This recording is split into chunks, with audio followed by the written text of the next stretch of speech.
ये कुछ कुछ कार्य को हम आप देख रहे थे। तो ये मुंडी आसन है, यानी पंच महाप्रेत हैं और ये चार पाए, यानी ब्रह्मा विष्णु रुद्र और ईश्वर, ये चार पाए हैं। उस पर सदाशिव का फलक है, यानी आसन बिछा हुआ है, सब रूप में है, उस पर भगवती विराजमान होती हैं। साथ ही साथ जो प्रवृत्ति मार्ग है वामाचार, जिसे हम आप चीनाचार, कौलमार आदि कह सकते हैं, 3 प्रकार की साधनाओं में तंत्र की वाम ये चर्चा बराबर करते रहते हैं हम, होती भी रहती है और आप सुनते भी होंगे अनेक विद्वानों से, मनीषियों से भी, कि 3 पद्धतियां वैदिक, तांत्रिक और मिश्रित। वैदिक में कर्म ज्ञान भक्ति मार्ग, दक्षिणाचार, दिव्याचार। इसी के भी अवान्तर कई भेद हो गए। समयाचार आया है, भगवान शंकराचार्य जी के द्वारा प्रचारित प्रसारित हुआ है, और उसे हम आप मूलतः दक्षिणाचार और दिव्याचार का मिश्र योग हैं। भागवत में भी तीनों साधना की चर्चा है। वैदिक, तांत्रिको मिश्र त्रिविधो मखा, 3 साधना की पद्धतियों में। अब वामार्गी साधना के अंतर्गत पंचमुंडी के भाव बता रहा हूं। उसमें नर या मनुष्य, वृषभ या बैल, सर्प, उल्लू और बंदर, इन 5 मुंड का आसन बनता है और फिर उस पर साधना होती है। ये पंचमुंडी आसन जो वाम मार्ग का है, तारापीठ में है। ये पंचमुंडी आसन काशी में है, किनाराम जी के स्थान में, और भी अनेक गुप्त साधकों के स्थान में ये पंचमुंडी आसन बनते हैं, बनाए जाते हैं। और उसका उद्देश्य होता है भिन्न भिन्न। उन 5 चीजों की व्याख्या अभी हम नहीं करेंगे। आध्यात्मिक भाव में नवमुंडी आसन भी आते हैं। 5 हो गए जो मैंने चर्चा की, कि ब्रह्म विष्णु रुद्र ईश्वर, ये 4, और फिर 5वें सदाशिव। पंचमुंडी आसन की साधना करने वाले को माता का चरण प्राप्त होता है, और नवमुंडी साधन की साधना करने वाले को माता का गोद प्राप्त होता है। वो नव क्या है, प्रेत क्या है, तो ये 5 आपने सुना। 6ठे में माता का बायां पैर घुटने से नीचे, 7वें में दाहिना घुटने से नीचे, 8वें में ये एक जांग और 9वें में दूसरे जांग। इतना ऊपर जाने के बाद क्या है, गोद है। यानी चरण से जब हम आप ऊपर बढ़ते हैं तो 4 प्रेतत्व का भाव और है। 4 प्रेतत्व का, मुंडत्व का भाव और है। माता के पैर जांग, और माता जब बैठती है तो फिर गोद होता है। तो नवमुंडी आसन माता की गोद है। ऐसे भी माता के शिशु भाव की उपासना सार्थक मानी जाती है। चलिए हम आप माता के विकराल स्वरूप को देख लें, जान लें। हम आप जिस शरीर में हैं ये पिंड कहलाता है, और हम आप जिस शरीर में हैं ये पिंड कहलाता है। ये पिंडांड है। इस पिंडांड से ऊपर ब्रह्मांड है। पिंडांड से ऊपर ब्रह्मांड है। ब्रह्मांड से ऊपर, इस ब्रह्मांड में हमारे आपके जैसे कितने पिंडांड हैं, बहुत सारे हैं, और इससे ऊपर ब्रह्मांड है। ब्रह्मांड से ऊपर प्रकृति अंड है, यानी प्रकृति अंड है। जो ब्रह्मांड हम आप आंखों से देख रहे हैं ये एक ब्रह्मांड है, और जब इसको वेदन करके हम आप ऊपर चलते हैं, वेदन के लिए कैसे जाएं, सब जान रहे हैं कि भंवर गुफा संतों ने कहा है, जिसे हम आप ब्लैक होल अभी आप विज्ञान की भाषा में कह रहे हैं, वो वेदन का मार्ग है ब्रह्मांड का। और उससे ऊपर जब जोगी जाते हैं तो प्रकृति का ब्रह्मांड है, प्रकृति अंड है, वो इससे कई गुना बड़ा है। और उसमें इस ब्रह्मांड के जैसे जैसे लाखों ब्रह्मांड तैरते हैं, बालू के कण की भांति कितने ब्रह्मांड हैं पता नहीं। उस ब्रह्मांड से ऊपर जब योगी जाते हैं तो वहां मायांड है, वहां मायांड है, यानी प्रकृति के ऊपर जो भगवान का माया साम्राज्य है वो वहां विद्यमान है। उस मायांड में प्रकृति अंड जैसे अनेकानेक कोटि ब्रह्मांड है वहां भी, और उस मायांड से ऊपर है महामायांड, जिसे हम आप शक्ति अंड कहते हैं। असली साम्राज्य भगवती का वो है, माता महाकालिका का, यानी महाशक्ति का असली साम्राज्य वो है। इसलिए गोस्वामी जी ने भी रामायण में चर्चा की है कि रोम रोम ब्रह्मांड, कोटि कोटि ब्रह्मांड रोम रोम में विराजते हैं। भाव यही है, चूंकि हम आप एक ब्रह्मांड को देखते, इससे ऊपर निकलने जाने देखने का प्रयास नहीं करते कि और भी क्या है, कितने ब्रह्मांड हैं, ये नहीं करते, इसलिए ये बातें मालूम नहीं होती। योग क्रिया के द्वारा, उसमें भी खास करके तंत्र योग क्रिया के द्वारा इसका उद्भेदन विशेष रूप से माना जाता है। चूंकि अनेकानेक ग्रंथ हैं, 64 तंत्रों के अलावे भी अनेकानेक तंत्र ग्रंथ हमारे भारतवर्ष में, वैदिक ग्रंथ के अलावे वेद पुराण उपनिषद खट दर्शन, साथ ही साथ वेद के 6 वेदांग आदि के साथ 18 पुराण आदि के साथ 120 कहीं 108 220 उपनिषद के अलावे भी इतिहास पुराण सूत्र स्मृति ग्रंथों के अलावे भी हजारों तंत्र ग्रंथ हैं, बड़े गुप्त बड़े रहस्यपूर्ण, और उसमें ऐसे विचित्र चीज़ों की चर्चा है कि लोग आश्चर्य करेंगे। चलिए, ये मुख्यतया विभिन्न मुंडों की आसन के संबंध में, और जब ब्रह्मांड समापन होता है, मैंने कहा कि ब्रह्मा जी की 100 वर्ष आयु होती है, और एक दिन की आयु में 14 मनवंतर बीत जाते हैं। उस दिन मैंने थोड़ी थोड़ी चर्चा की थी। ब्रह्मा जी की 100 वर्ष आयु, फिर ब्रह्मा भी साफ हो जाते हैं। ब्रह्मा जी की 100 आयु के बराबर भगवान विष्णु की एक दिन की आयु होती है, फिर वो भी अपना कार्यकाल छोड़ते हैं। फिर भगवान शिव की उनके 100 वर्ष की आयु के बराबर मानी जाती है। इस प्रकार ये विभिन्न भाव इस साधना के अंतर्गत हम आप लेते हैं, और परा अपरा ये प्रकृतियां हैं काली की। 3 प्रकृतियों में परा प्रकृति, परा प्रकृति और अपरा प्रकृति है।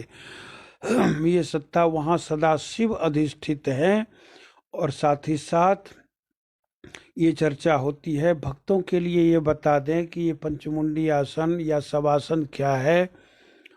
तो महाप्रेतासना देवी कही जाती हैं। आप श्मशान जाकर उन प्रेतासनों को नहीं लाएं। साधना की तो वाममार्ग में पद्धतियां हैं कि सबको बिछा करके उसकी छाती पर बैठ करके माला जप किया जाता है, फिर छाती पर बैठ करके दूसरे सब जो जल रहे हों वहाँ आहुतियाँ दी जाती हैं, और आहुतियाँ दी जाती हैं तो फिर उस चिता के राख में, अग्नि में, जलती में, ये वाम मार्ग की भिन्न भिन्न 7 पद्धतियां हैं, जिसमें पंचमकार आदि का प्रत्यक्ष भी प्रयोग होता है। साथ ही साथ विशिष्ट उसके आध्यात्मिक अर्थ भी शास्त्रों में बताए गए हैं। साथ ही साथ हम आप सीधा मान लें कि माता की उपासना, उग्र रूप की उपासना, 10 महाविद्या की उपासना, वो चीज़ें प्राप्त न हो जो कम्बल आदि आसन पर हम आप बैठते हों, जो शास्त्रों में निर्दिष्ट हैं, उन पर बैठ करके हम आप अपने को सब मान लें कि हम शिव की तरह हैं, सब रूप में हो गए। और जिस प्रकार शिव सब रूप में अपने को मान लेते हैं तो शक्ति का चरण उनके वक्ष पर पड़ता है, ये भाव है। और इस भाव में ही उनकी उपासना को हम आप ग्रहण कर सकते हैं। और साथ ही साथ चर्चा कर रहे थे, एक दिन चर्चा किया था मैंने कि योगियों की शक्ति के विषय में। आप जानते होंगे कि लाहिड़ी महाशय जी जब भारत में रहा करते थे तो यहाँ उस समय अंग्रेजों के शासन में एक विदेश में एक अफसर की पत्नी बीमार थी। लाहिड़ी महाशय अपनी योग क्रिया से वहाँ पहुँचे और वो स्वस्थ हुई है। इस प्रकार योगियों की जो शक्ति है, जो ब्रह्मांड आदि भेदन करके परस्पर ऊर्ध्वभाव की ओर जाते हैं, मैंने चर्चा की थी कि वो प्रकृति पर नियंत्रण, प्रकृति उनका नियंत्रण और अनुशासन भी मानती है, चूंकि वो प्रकृति का अनुशासन मानते हैं।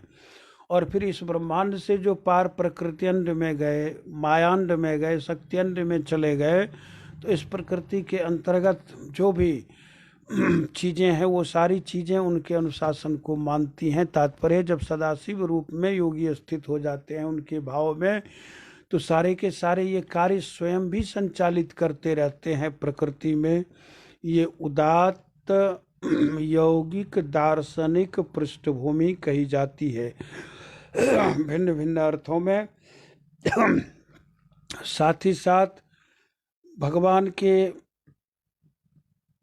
5 मुख्य कर्म हैं, भगवती के 5 मुख्य कर्म हैं ईश्वर के: सृष्टि, स्थिति यानी पालन और संहार, इसके अलावे तिरोभाव, तिरोधान या अनुग्रह, ये 5 कृत्य हैं भगवान के।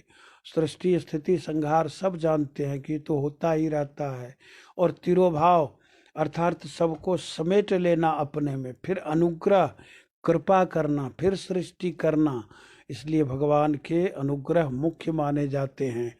इसलिए केवट ने कहा है न, दीन दयाल अनुग्रह तोरे, अब कछु नाथ न चाहिए मोरे। मुझे सृष्टि स्थिति संहार नहीं चाहिए, तिरोभाव नहीं चाहिए, मुझे अनुग्रह चाहिए। बड़े बड़े भाव हैं उस अनुग्रह के, इस बात में लेकर के चलते हैं। माता का एक स्वरूप ओंकार का स्वरूप है, और उसकी ओंकार की 5 प्रकृतियां हैं। ओ मो, उसके ऊपर चांद बिंदु है, फिर बिंदु है, और फिर नाद है।